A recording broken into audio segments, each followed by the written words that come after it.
do hacker que fraudou pelo menos 3 eleições no Brasil, incluindo uma eleição nacional.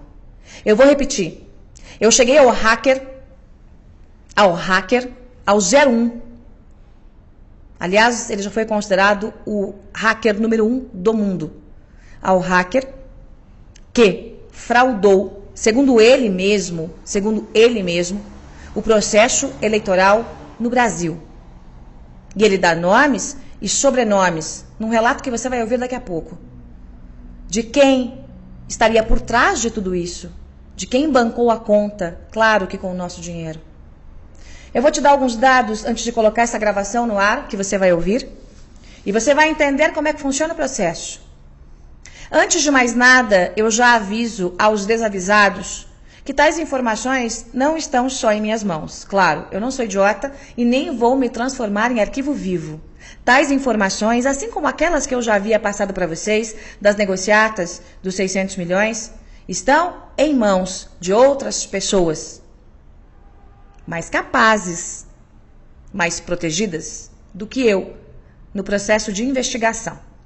Então, um aviso aos desavisados. Não adianta ameaçar, não adianta vir para cima, não adianta querer me transformar em arquivo, porque mais gente sabe. E aqui eu lanço um desafio às autoridades. Querem o nome completo? O sobrenome? Querem trazer para o país? Porque nesse momento ele não está no país. Nesse momento ele não está no país. Querem trazer para o país? Querem investigar? Ou querem que eu investigue? Assim que eleita deputada federal pelo estado de São Paulo. Uma CPI de verdade.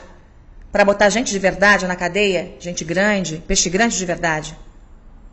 Quem é o hacker que cometeu fraudes, tanto nas urnas quanto no processo de transmissão dos dados no servidor do TSE, segundo a fonte que você vai ouvir daqui a pouco? O hacker, considerado o número 1 do mundo, é um brasileiro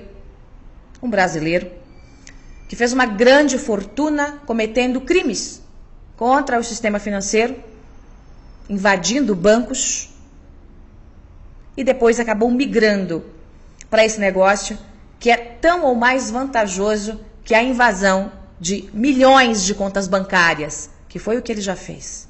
Ele já foi preso. Tem passagem pela polícia mais de uma vez.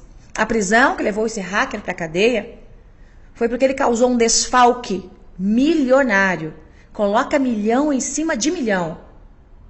Dinheiro tirado de contas bancárias sem que ninguém percebesse. Um pouquinho de cada uma. Um pouquinho de cada uma. Até cometer um desfalque milionário. Milionário. Coloque aí vários prêmios de loteria, de Mega Sena acumulados. Este homem, com estreitas ligações com governos antigos do Rio de Janeiro e do Rio Grande do Sul, com estreitas ligações com Dilma, Lula e com integrantes do STF, segundo a fonte que você vai ouvir, tinha portas abertas e muito, mas muito poder. O negócio desse homem, que eu repito, tem o nome e sobrenome, paradeiro da família, onde se hospedou nas últimas vezes, por onde passou, com quem conversou e quanto tinha dentro de uma mala de academia da marca Nike em dólares. Essas informações todas estão em minhas mãos. Esse homem que saiu lá da classe média e virou um grandíssimo de um milionário, que foi sequestrado muitas vezes, sequestrado por bandidos travestidos de policiais, não pelos policiais de verdade, policiais corruptos, alguns descobrindo parte dos esquemas, sequestravam e ele se liberava pagando o resgate. Virou um alvo como a galinha dos ovos de ouro do crime. Esse homem tem 2 coberturas na Zona Oeste, aqui de São Paulo. Esse homem tem algumas empresas para lavar o dinheiro, para esquentar o dinheiro. E tradicionalmente, quando anda pelo Brasil, anda com uma mala de academia cheia de dólares. Os negócios fechados, segundo a fonte que você vai ouvir, os negócios fechados envolvendo fraude de urnas e fraude nos sistemas, são feitos em Portugal, não no Brasil. As negociatas todas, não só essas, tá? Não só essas, envolvendo a fraude no sistema de eleições, como outras negociatas envolvendo portos e outras tantas negociatas envolvendo o antigo governo federal, acontecem e, segundo ele, figuras do altíssimo escalão, do mais alto escalão do poder judiciário desse país, acontecem em Portugal. É um brasileiro que se esconde lá para fazer as negociatas. O número 1 do mundo. O homem que anda por hotéis de luxo em São Paulo e que tem um time de hackers. Não é só ele. Alguns integrantes deste bando, deste hacker 01 do mundo, alguns integrantes já não estão aqui para contar a história. Entre eles um jovem que foi executado no Rio de Janeiro, porque abriu a boca. Ele participou de um outro processo de fraude. Não o processo que eu vou detalhar para você agora. Ele participou de uma coisa chamada leilão de urnas. Em que nos governos do Rio de Janeiro, quem pagava mais levava a eleição. No leilão de urnas. O hacker que abriu a boca não está mais aqui para contar a história. Um jovem foi morto. Executado. Arquivo queimado. Absolutamente queimado. Este hacker é um homem que fez muitos negócios com os governos Dilma e Lula.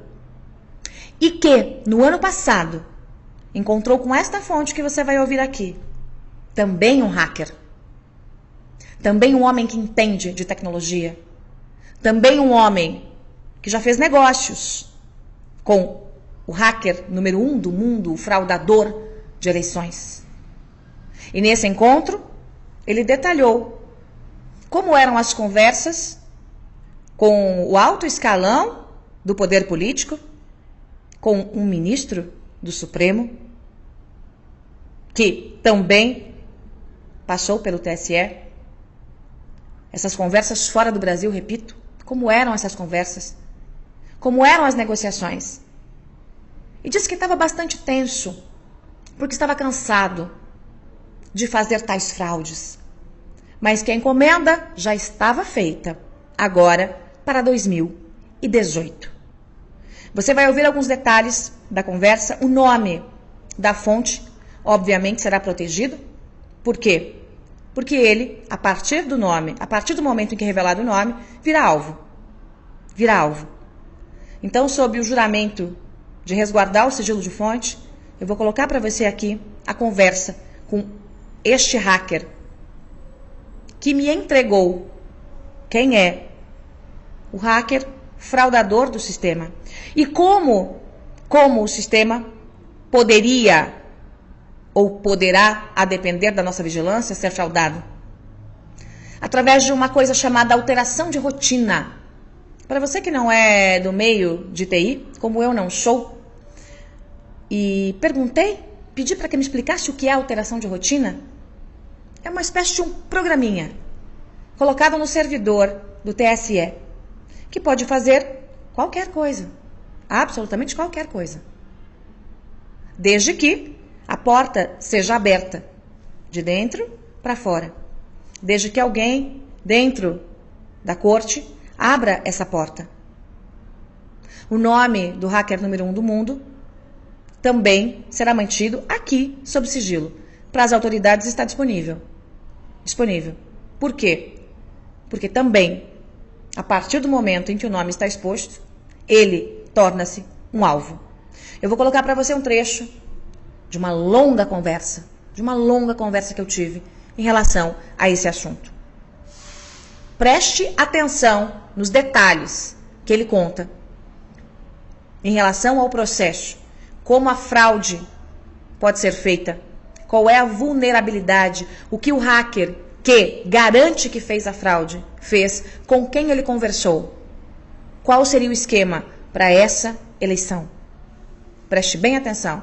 E depois eu vou trazer para você quais são as possibilidades de nós nos protegermos nessa eleição, em que todo o povo de bem quer um presidente fora desses esquemas, inclusive desses de compra de urna, em que todos os bandidos, crápulas ligados às fraudes estão com o crime organizado e contra o Jair Messias Bolsonaro.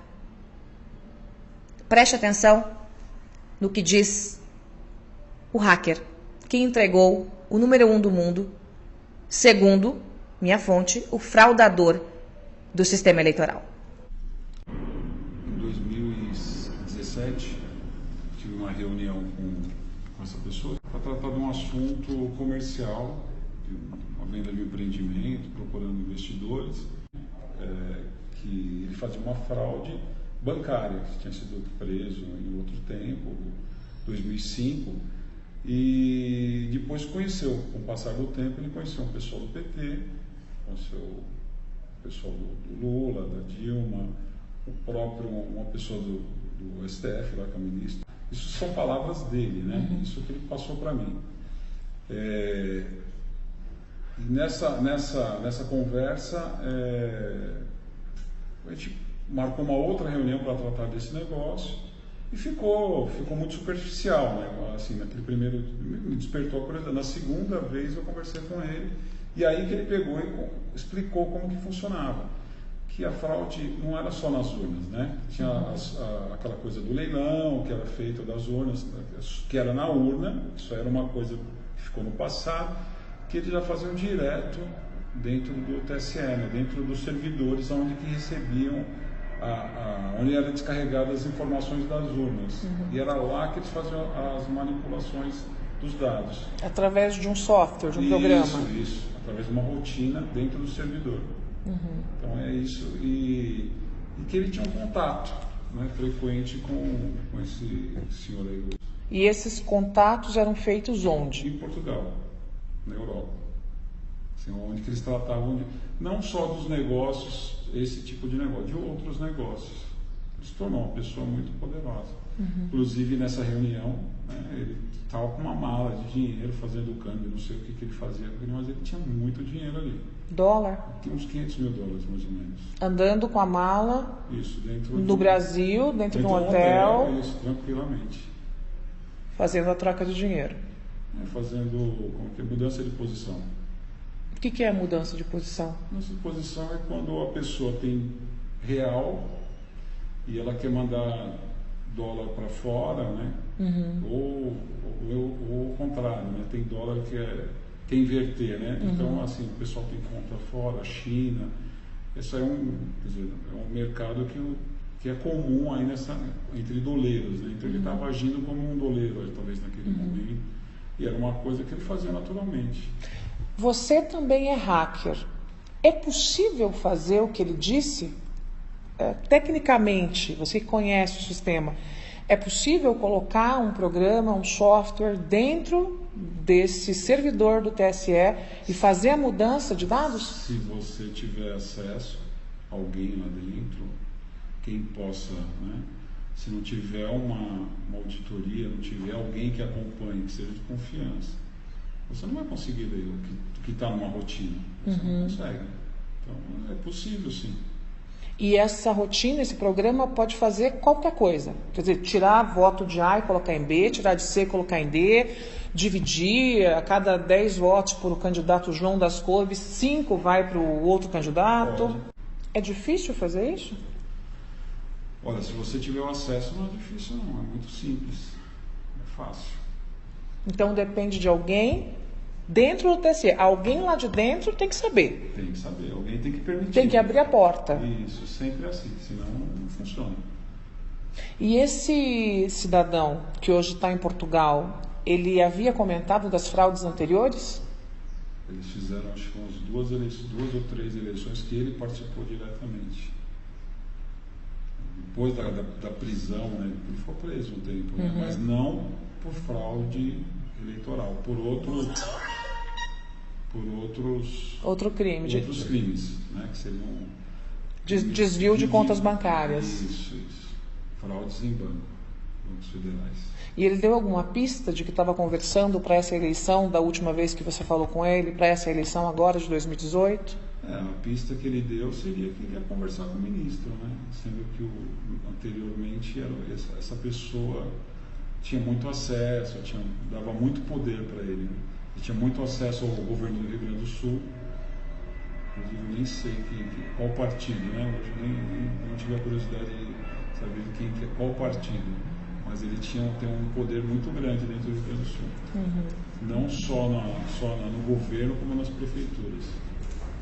Um cara extremamente poderoso e eu acredito que perigoso, né? Porque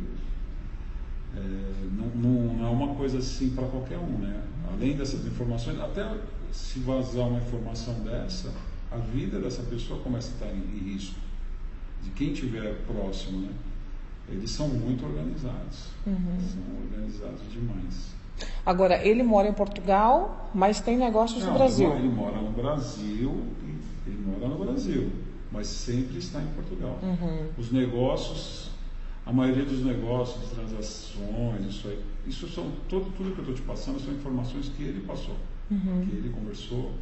E esse amigo aí, esse meu amigo que estava presente, comentou.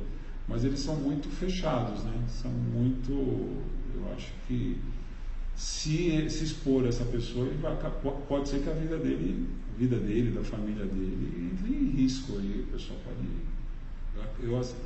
Eu acho muito difícil alguém, né, que tem essa informação, eles deixarem esse cara vivo por aí para alguém prender com a Polícia Federal, sei lá, Interpol, quem seja. Tem muita gente que vai correr atrás dele. Ou ele vai sumir, né?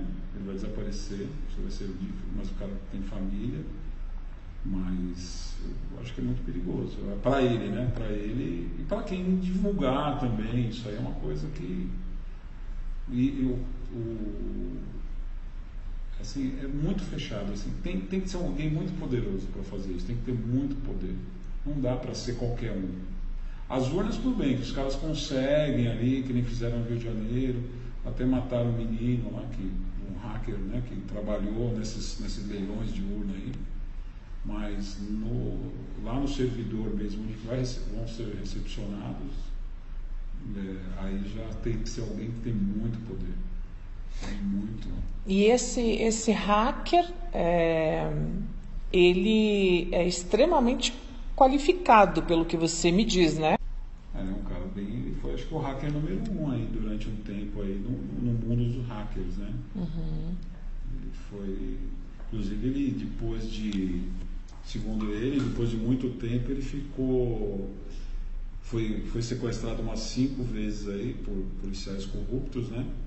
Que tomavam o dinheiro dele o tempo todo, né? Inclusive, hoje ele esquentou o dinheiro dele, né? Então ele tem alguns empreendimentos no Brasil para lavar o dinheiro. Isso, ele é só uma peça, né? Na verdade, quem faz tudo isso não é ele, né? Quem faz tudo isso são essas pessoas poderosas aí. Ele é só uma ferramenta. Ele é só um cara que, vamos falar, que ele é o consultor da situação. Ele vai explicar como que faz. O né? consultor da fraude. Da fraude, né? Agora, quem faz todo o negócio, quem autoriza é quem está no poder aí, há não sei quantos anos aí que estão brincando aí com a gente, né? Esse tipo de mexida dentro do servidor, né, para que se faça esse tipo de fraude, tem que ser feito muito próximo da eleição. Não é algo que você faz com um tempo muito anterior, né? Você tem que fazer assim, na véspera, muito próximo, porque senão fica exposto, né? Se for fazer uma auditoria, alguma coisa. Agora, a gente não sabe, a gente não pode afirmar que eles vão fazer agora, que vai ser feito primeiro turno, segundo turno, como que eles vão agir. Mas que a intenção existe, que eles são muito tranquilos quanto a isso. Então, eles fazem toda essa manipulação, segundo ele, né? Nas pesquisas, vão ajustando as coisas. Que é o que estão fazendo com o Haddad agora. O cara saiu de 5 para 22. Com certeza. Assim, sem explicação nenhuma. Quer dizer, estão preparando um caminho. É isso, eles preparam um caminho e eles vão fazer de novo.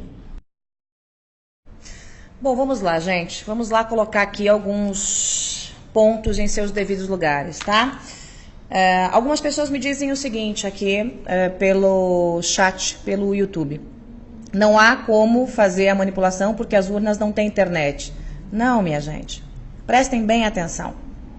O que este hacker, ou cracker, como prefiram, está dizendo, é que, segundo a pessoa que fez parte de um grupo, o primeiro, o 01, o cracker 01 do mundo, essa fraude seria feita no servidor do TSE e não na urna eletrônica. O processo de urna eletrônica, a fraude de urna eletrônica é absolutamente possível.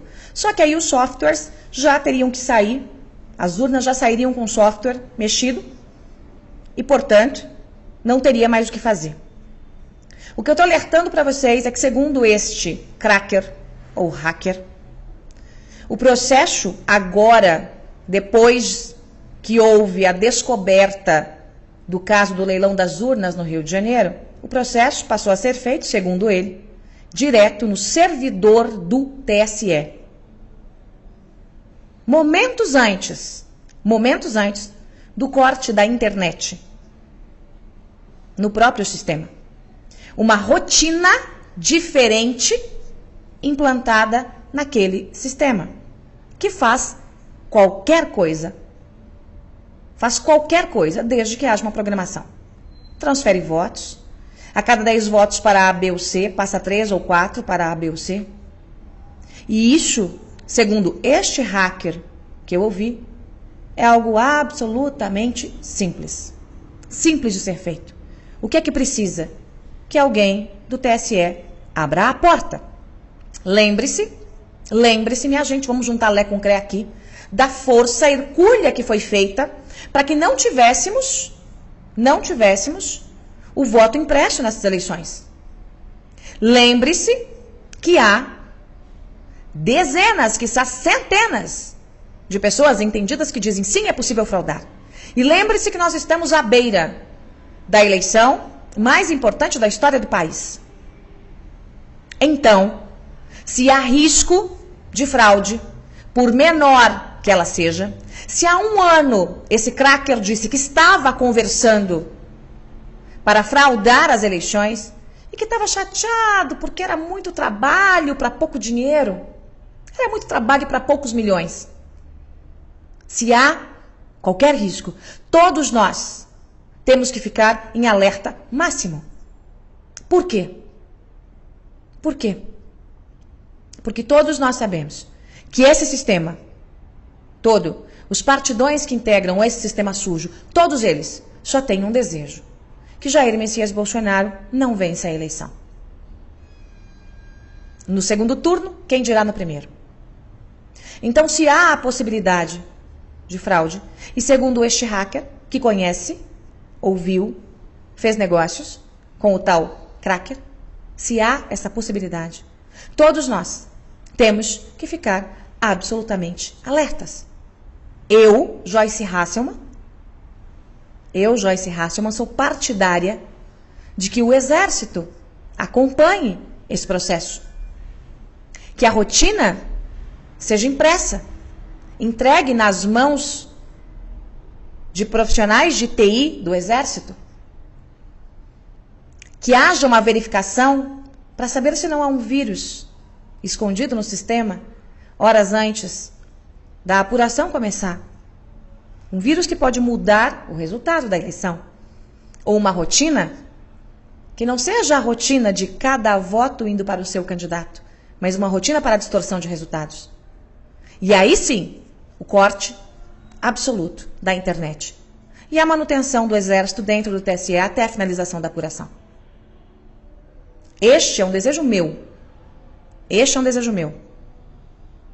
Bem, é verdade que para isso há de se haver uma provocação do próprio TSE. Agora, da mesma forma que os ratos saíram do bueiro quando eu denunciei o esquema que estava acontecendo com a mídia, com dinheiro que estava sendo desviado de madrugada em Brasília, também agora os ratos vão sair do bueiro. O que cabe a nós, além de ficarmos alertas, 100% alertas, é nos garantirmos do outro lado. Como? Eu preciso que cada um de vocês, em todos os cantos desse país, sejam fiscais. Não é a garantia de uma recontagem de votos, se necessário for. Mas é alguma garantia. Ainda que não haja 100% de garantia, é alguma garantia, é alguma amostragem. Eu preciso que você seja um fiscal formal ou informal. E para isso, nós criamos um hot site chamado fiscaisdojair.com.br. fiscaisdojair.com.br. É importante que você entre, é importante que você se cadastre, é importante que você diga qual é a sua seção eleitoral, a sua zona eleitoral. É importante para que nós saibamos qual é o tamanho da abrangência de cobertura dos nossos fiscais Brasil afora. E você pode também ser um fiscal, né, além de voluntário, né, um fiscal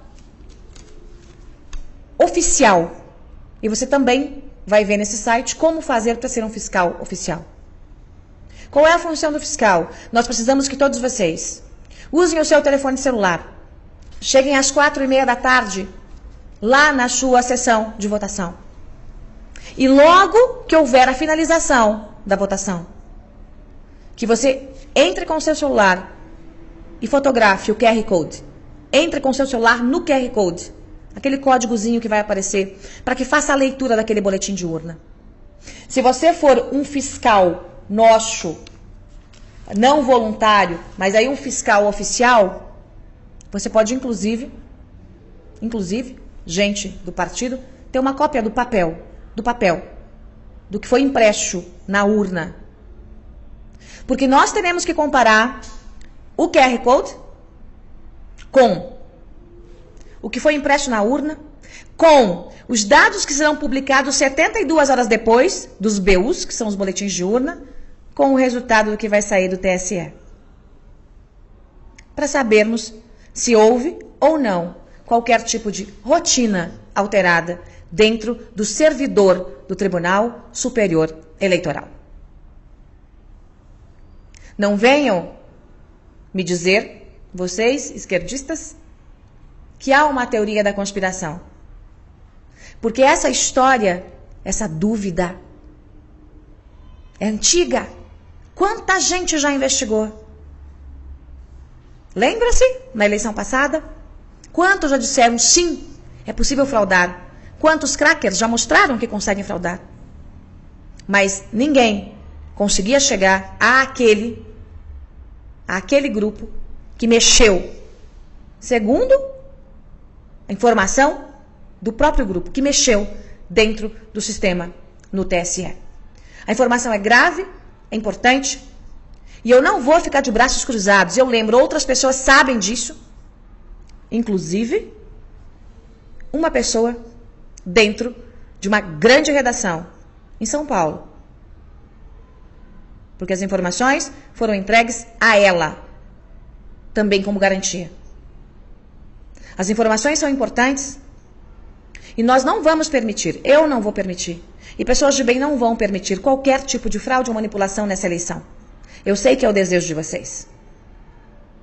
Não vamos permitir manipulação na eleição presidencial. Eu não sou candidata a presidente, eu sou candidata a deputada federal pelo estado de São Paulo. Meu número é 1771, mas eu sou candidata ao lado de um homem que é rejeitado, temido por esse sistema todo de fraudes e corrupção. Isso vai acabar. Isso vai acabar. Quando eu chegar lá no Congresso, aguarde. Aguarde. Porque uma CPI de verdade vai acontecer.